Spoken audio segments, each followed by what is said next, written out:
3 reasons you should never carry a debit card. Brought to you by CreditSecretsBible.com. Debit cards have become a very popular way to pay for everything from fast food to rental cars. The Federal Reserve reports that debit card transactions have been growing more than 20% annually and have surpassed credit card transactions. The appeal is understandable. Debit cards are quick and easy to use. But using a debit card can cost you hundreds, even thousands of dollars. We'll show you why you should never carry a debit card. Reason 1.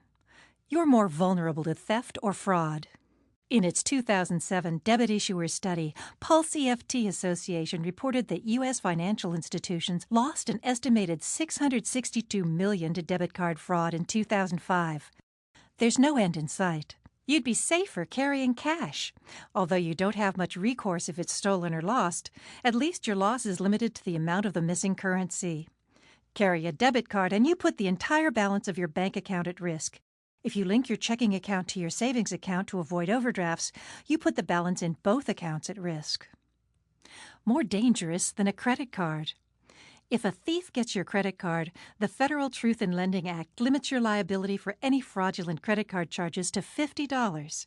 You may not even have to pay that amount, as many financial institutions don't impose any charge on their defrauded customers. And while the theft is being investigated, you can refuse to pay any part of the unauthorized charges. Debit cards fall under a completely different law, the Electronic Funds Transfer Act.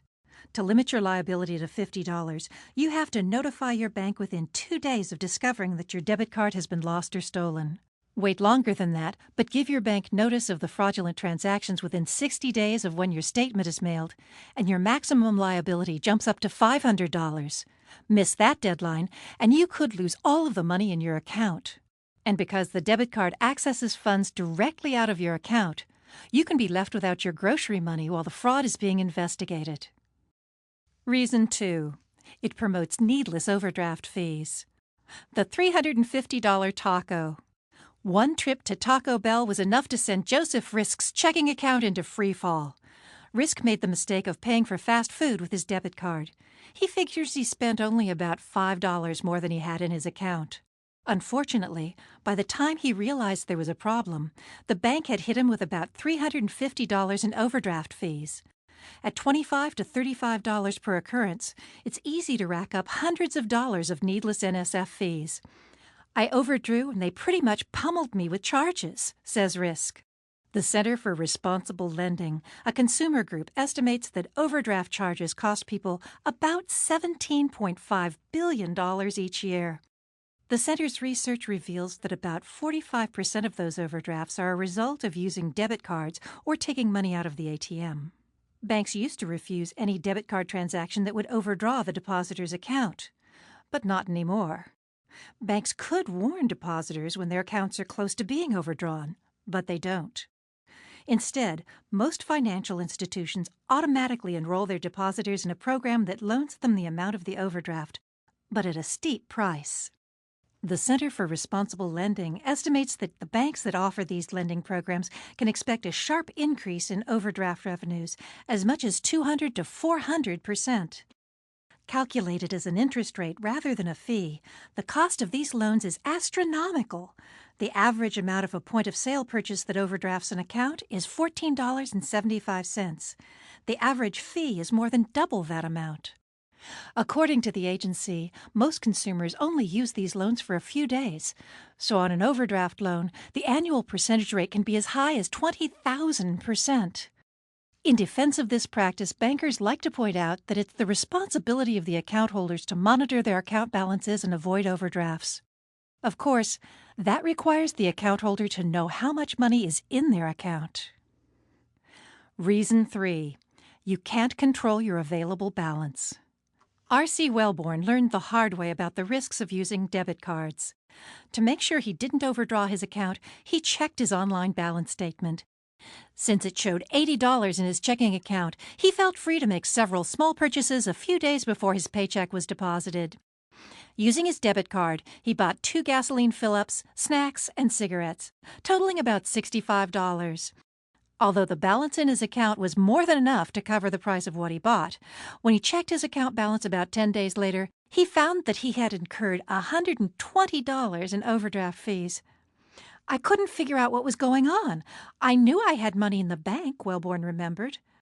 Like most people, Wellborn didn't know that merchants can place a pre-authorization hold on a customer's account.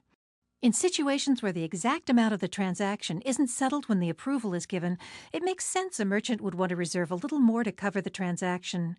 If you give your debit card to a waiter, hotel clerk, car rental company, or gas station, the merchant is likely to get an approval of a higher amount to cover any tip on their service, higher purchase amount, or room service. Car rental companies that accept debit cards routinely place holds in the amount of $300 to $500. Now Wellborn understands that the pre-authorization hold that the gas station put on his account resulted in the overdrafts on 6 small transactions. He estimates that he paid over $2,000 in overdraft fees because he used a debit card. The quickest way to bankrupt yourself is not knowing what's going on with your debit card. But if you don't get a warning when you're doing it, how do you know? Wellborn asked. "I won't touch a credit card anymore. I do everything with cash." Pre-authorization holds placed by merchants are just one of the factors that make it difficult, if not impossible, for a depositor to know his or her available account balance. It's becoming more difficult to tell when a transaction hits an account. Some debit cards allow for both signature-based transactions that, like a check, take a few days to clear, and PIN-based transactions that hit the depositor's account instantly. Take into account paper checks that merchants and service providers frequently convert into electronic drafts, and without real-time account information, it's impossible to know what's in any checking account. Nessa Freitas, Senior Federal Counsel for the American Bankers Association in Washington, explains that even the banks don't have up-to-the-minute information. "We don't have real-time transactions. There will always be outstanding transactions that the consumer has authorized but have not hit the bank." Comparing debit card transactions to plastic checks, some financial institutions instruct their depositors to keep track of their purchases, just like in the old days when checks and drafts were the only ways to draw funds from a checking account. But in the old days, a depositor could wait for their bank statements and reconcile their balance. Now, by the time the statement arrives, the damage may already be done. The debit card is where it's a serious problem, argues Ed Meyer-Winsky, the Consumer Program Director of the U.S. Public Interests Research Group in Washington. It's harder to keep track of your balance because of the tricks the banks use. In addition, there are no regulations or statutes that limit the amount of the pre-authorization hold or the length of time it can be imposed on an account.